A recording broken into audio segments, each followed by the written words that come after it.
कुछ दिन पहले मेरे एक बहुत ही करीबी दोस्त का मेरे पास फोन आया। वो कॉल पे रो रहा था। मैं समझ नहीं पा रहा था कि उसे हुआ क्या है, पर थोड़ी देर के बाद वो खुद से बोला, यार मैं हमेशा सबके साथ बहुत अच्छा बिहेव करता हूँ, अपने आप को पीछे रख कर दूसरों की मदद करता हूँ, पर तब भी क्यों हमेशा मुझे चीजों से गुजरना पड़ता है? क्यों इस दुनिया में नाइस और अच्छे लोग सफर करते हैं? इससे बढ़िया तो मैं नाइस होता ही ना।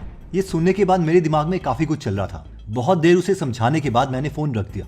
फोन काटने के बाद मैं बस ये सोच रहा था कि बचपन से मुझे मेरे घर पर मेरे मम्मी ने हमेशा यही समझाया है कि मुझे एक अच्छा इंसान बनना है। I have to be a nice guy. पर जैसे जैसे मैं बड़ा होता गया मैंने रियलाइज किया कि अक्सर जो नाइस गाइज होते हैं वही सफर करते हैं। पर क्या सही में ये बातें सच होती हैं? आखिर एक नाइस गाय की ऐसी कौन सी हैबिट्स हैं जो अच्छी नहीं है? और इसी सवाल का जवाब हमें रॉबर्ट ग्लोवर की किताब नो मोर मिस्टर नाइस गाय में भी बताया गया है। उस बुक में वो कहते हैं कि बहुत से लोग नाइस बनने के चक्कर में एक फेक पर्सनैलिटी कैरी करते हैं, जिसमें वो बहुत सी ऐसी हैबिट्स अपने में डेवलप कर लेते हैं जिससे वो दूसरों की नजरों में अच्छा बन पाए, फिर चाहे उसके लिए उन्हें किसी भी हद तक जाना पड़े। वहीं दूसरी तरफ वो बताते हैं कि कुछ पर्सनैलिटीज ना ही नाइस होती है और ना ही इविल, पर वो हर कैरेक्टर को बैलेंस करके रखती है और वही दुनिया में सर्वाइव करने के लिए परफेक्ट है। और ऐसी एक अनफिल्टर्ड एंड बैलेंस्ड पर्सनैलिटी का नाम है अशनीर ग्रोवर, जिनके पास एक्सपीरियंसेस, स्टोरीज और पर्सनैलिटी को समझकर हम 5 नाइस हैबिट समझेंगे जो हमें नहीं होनी चाहिए। इसमें हैबिट नंबर 1 कहती है कि do not change yourself just to please people. Ashneer Grover अपने एक इंटरव्यू में बताते हैं कि शार्क टैंक सीजन 1 के शुरुआती दिनों में बहुत से लोग उनके स्ट्रेट फॉरवर्ड बिहेवियर की वजह से उन्हें बोलते थे कि उन्हें शार्क टैंक से निकाल देना चाहिए। कुछ लोग तो ये तक कहते थे कि सोनी टीवी ने एक ऐसे आदमी को बैठा दिया है जिसे बातें करने की बिल्कुल तमीज नहीं है और वो बिल्कुल अच्छा इंसान नहीं है। पर कुछ टाइम के बाद लोगों को उनका यही ब्लंट बिहेवियर पसंद आने लगा और आज अगर हम शार्क टैंक का सीजन 2 देखते हैं तो हर वीडियो के क्लिप के नीचे हम देख सकते हैं कि लोग उनके बारे में ही कमेंट करते हैं कि उन्हें वापस इस शो में लाया जाए। जब अशनीर के लिए बोला जा रहा था कि उन्हें तमीज नहीं है बात करने की और वो एक अच्छे इंसान नहीं है, तब भी उन्होंने किसी को प्लीज करने के लिए अपनी पर्सनैलिटी को चेंज नहीं किया। इवन वो नेशनल टीवी पर भी सेम ही रहे और इवेंचुअली सबने उन्हें एक्सेप्ट ही नहीं किया बल्कि सबसे ज्यादा पसंद भी किया। और यही बात नो मोर मिस्टर नाइस गाय में कही गई है। ऑथर कहते हैं कि अक्सर नाइस गाय सामने वाले को खुश रखने के लिए किसी भी हद तक चले जाते हैं और ये तक नहीं सोचते कि इस प्रोसेस में उनकी पर्सनैलिटी और उनकी लाइफ कैसे चेंज हो रही है। ये सोच के मुझे भी अपने स्कूल के एक दोस्त की याद आती है जिसका नाम हम रोहित रख लेते हैं। रोहित हमेशा से एक आइडल स्टूडेंट रहना चाहता था। वो फ्रंट बेंचर था और सबका फेवरेट बनके रहना चाहता था, जिस वजह से सबके साथ उसकी अच्छी दोस्ती थी। बट फिर आई क्लास 10। उस साल हमारे स्कूल में काफी नई एडमिशंस हुई, जिसकी वजह से हमारी क्लास में 5 बच्चों का एक नया ग्रुप बन गया। वो ग्रुप मूवीज में जैसे दिखाते हैं उस तरीके का एक कूल ग्रुप था। टाइम के साथ साथ रोहित उस ग्रुप में आने लगा था। इनिशियली वहां उसे एक्सेप्ट नहीं करते थे, पर धीरे धीरे उस ग्रुप में भी उसे लोग अच्छा मानने लगे क्योंकि उसने अपने आप को उसी तरह बनाना शुरू कर दिया था और वो हर चीज करने लगा था जो बाकियों को खुश करती थी, फिर चाहे वो टीचर से बदतमीजी ही करना क्यों ना हो। पर रोहित उनको प्लीज करने के चक्कर में इतना बदल गया कि वो हर एग्जाम में फेल होने लगा था और बोर्ड्स आने पर भी वो फेल हो गया। उस साल उसके मम्मी पापा ने उसका स्कूल छुड़वा दिया और उसके बाद रोहित से कभी भी मेरा कांटेक्ट नहीं हुआ। पर अब जब मैं बड़ा होके पीछे मुड़ के देखता हूँ तो मुझे पता चलता है कि रोहित ने अपने सामने वालों को प्लीज करने के चक्कर में खुद को खो दिया और वो पूरे तरीके से बदल गया।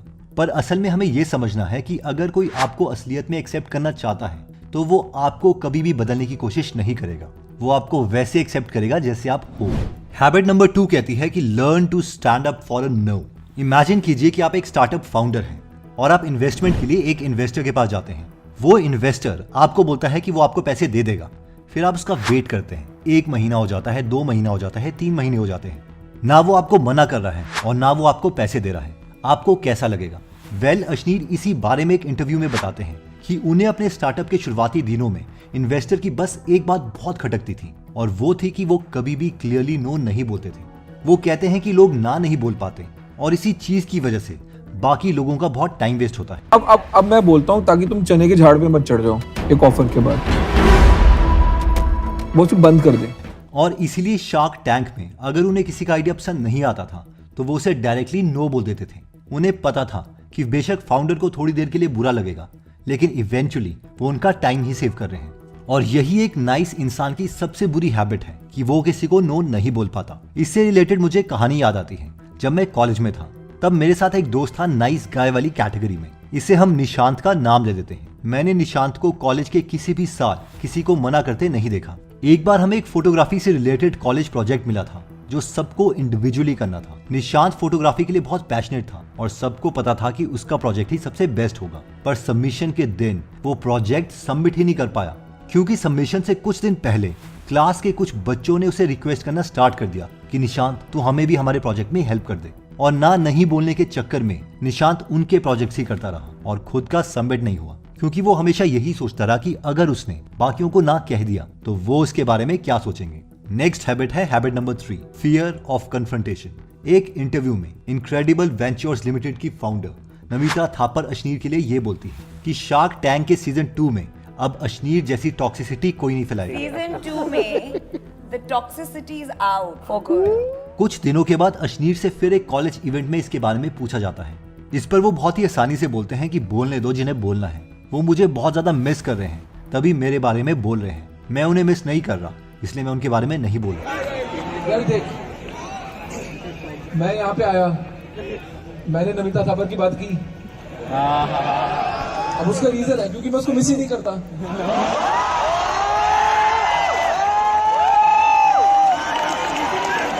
पर वो मेरे को बहुत मिस करती है,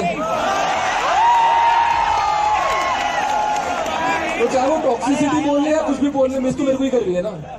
अशनीर चाहते तो वो इस वक्त पर उस क्वेश्चन को पास भी कर सकते थे। वो जानते थे कि वो जो बोलेंगे वो चीज इस वक्त पर सोशल मीडिया में वायरल होगी, पर फिर भी उन्होंने इस क्वेश्चन का जवाब दिया और वो कोई डिप्लोमेटिक जवाब नहीं था, वो क्लियर और सैवेज रिप्लाई था। ये चीज दिखाती है कि अशनीर कभी भी चीजों को सामने आने पर उसे इग्नोर नहीं करते बल्कि उसे फेस करते हैं। पर एक नाइस गाय इसकी ऑपोजिट फिलॉसफी फॉलो करता है। नो मोर मिस्टर नाइस गाय में ऑथर कहते हैं कि नाइस गाय हमेशा लोगों को कन्फ्रंट करने से दूर भागता है क्योंकि वो किसी भी कॉन्फ्लिक्ट में नहीं आना चाहता, क्योंकि उसे पता है कि एक कॉन्फ्लिक्ट में आने से उसकी नाइस गाय वाली इमेज खराब हो जाएगी। कुछ सिमिलर स्टोरी है मेरे बैचमेट रमन की। जिस साल मैंने ऑफिस ज्वाइन किया था, रमन उस साल का एम्प्लॉय ऑफ द ईयर था, द परफेक्ट गाय। पर उसकी दिक्कत थी कि वो किसी को कुछ नहीं बोल पाता था। एक बार एक ऑफिस प्रोजेक्ट के लिए उसको एक टीम में डाला गया। प्रोजेक्ट सक्सेसफुल होने के बाद उनमें से एक को अब्रॉड भेजना था नए प्रोजेक्ट के लिए। हम सब श्योर थे कि नाम रमन का ही होगा क्योंकि वो रात भर ऑफिस में रहकर काम करता था। 7 दिन लगातार उसने हर रोज 14 घंटे ऑफिस को दिए थे उस प्रोजेक्ट के लिए। प्रोजेक्ट कंप्लीट हो गया, कंपनी को एक बहुत बड़ी प्रॉफिटेबल डील भी मिली, पर रमन को एप्रिसिएशन तक नहीं मिला। अब्रॉड जाना तो बहुत दूर था। असल में उसके टीममेट्स ने उसको क्रेडिट ही नहीं दिया और दिखाया कि सारा काम उन्होंने किया है, ना कि रमन ने। सुन के बुरा लगा, पर इसमें गलती रमन की ही है क्योंकि उसने कभी भी उन टीममेट से इस बारे में बात ही नहीं की। उसने उन्हें कन्फ्रंट कभी किया ही नहीं था क्योंकि वो कॉन्फ्लिक्ट में पड़ना ही नहीं चाहता था। नाइस गाय अक्सर खुद पे आई बात को भी इग्नोर कर देते हैं और उनसे दूर भागते हैं। नो मोर मिस्टर नाइस गाय एक परफेक्ट बुक है। इन 5 पॉइंट्स के अलावा भी उसमें बहुत सी बातें हैं जो हम सीख सकते हैं, और इस बुक की डिटेल्ड बुक समरी हम हिंदी में पढ़ भी सकते हैं और सुन भी सकते हैं गीगल एप्लीकेशन पर, जहां पर 1200 से ज्यादा बुक समरीज अवेलेबल है, जिसमें 200 से ज्यादा बुक समरीज फ्री हैं, जिनमें हर हफ्ते हम एक बुक समरी ऐड करते हैं। तो अगर आपको आपके लिए लाइफ लॉन्ग फ्रेंड चाहिए तो आप गीगल एप्लीकेशन डाउनलोड कर सकते हैं। इसका लिंक मैं डिस्क्रिप्शन और फर्स्ट कमेंट में दे दूंगा। नेक्स्ट आती है habit number 4, do what is right not what others want. 2022 में अशनीर को एक बिजनेस चैट सेशन के लिए बुलाया गया और होस्ट पहला ही क्वेश्चन अशनीर के बचपन के बारे में पूछता है, पर अशनीर इस चीज का जवाब नहीं था। आपका चाइल्डहुड कैसे गया और what are the things that led to this? यार लोगों को ना बोरिंग चीज़ें पे बात करने में बड़ा मज़ा आता है, राइट। तो मेरा बचपन कैसे गया, सबका बचपन जैसे जाता है वैसे ही गया यार। ये चाहता है कि मैं ऐसे टाइम पास करके चले जाऊँ, कुछ कंट्रोवर्शियल बात ना हो। ये कुछ अलग एजेंडा लेके आए यहाँ पे। I am not here to disappoint you, right, by telling you soft stories, right. कुछ अच्छी बातें करते हैं ना, जैसे रियल एस्टेट की बातें करते हैं, राइट। अशनीर वहाँ पर बहुत आसानी से अपने बचपन की कहानियां सुना सकते थे। वो जानते थे कि वो यहाँ पर अपने बचपन की कहानियां या इंसिडेंट सुनाने के लिए नहीं आए हैं। लोग उनके बिजनेस माइंडसेट को जानना चाहते हैं, इसलिए वो उन्हें वही नॉलेज देना चाहते थे, और इसी वजह से वो किसी ऑफ टॉपिक पर नहीं गए।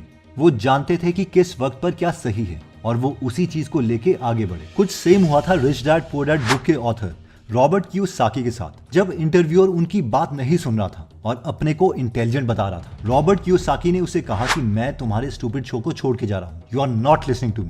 And it's not covered in anything. It's the only value it has is I don't trust. really want to do this interview anymore. If you want to find out what I know or tell me what you know, then don't interview me. Just Okay. you do your own stupid show. Habit number 5 कहती है being secretive. Shark tank के पहले season में पूरे social media में एक dialogue viral हो गया। ये सब दोगलापन है। मैं तेरा दोगलापन उतारता हूँ अब। इस डायलॉग के बाहर आने के बाद बिजनेस के अलावा भी बाकी कॉमन पब्लिक अश्नीर को जानने लग गई। इसके अलावा भी बहुत सी वीडियोस वायरल होती है जिसमें अश्नीर की अनफिल्टर्ड पर्सनैलिटी का हमें एक रिफ्लेक्शन मिलता है। यार अश्नीर, थोड़ा सा तो शुगर कोटेड बोला करो। Sometimes you are nicest to people by not being nice to them. ठीक है, मैं आज अगर ये इसको मैं हड़का दिया है ना उसको कि तेरे से नहीं हो पाएगा, बेस्ट काम किया इसके। और ऐसा नहीं था कि वो सिर्फ शो के दौरान किया गया हो, हम यही चीज उनके बाकी इंटरव्यूज में भी देख सकते हैं। अश्नीर की ब्लंट पर्सनैलिटी को रिप्रेजेंट करते हुए एक और इंसिडेंट है जो 2022 में हुआ था, जब मास्टर्स यूनियन अपने CXO लेसन्स के एपिसोड के लिए अश्नीर को बुलाते हैं। इंटरेस्टिंग। हिंदी बोल लो यार। बिल्कुल सर। इसकी जितनी अंग्रेजी मेरे को आती तो मैं आज कहीं और बैठा होता। देखिए, ऐसे इवेंट्स में ज्यादातर लोग इंग्लिश लैंग्वेज ही प्रेफर करते हैं, होस्ट और इवन की वहां पर बैठे लोग भी।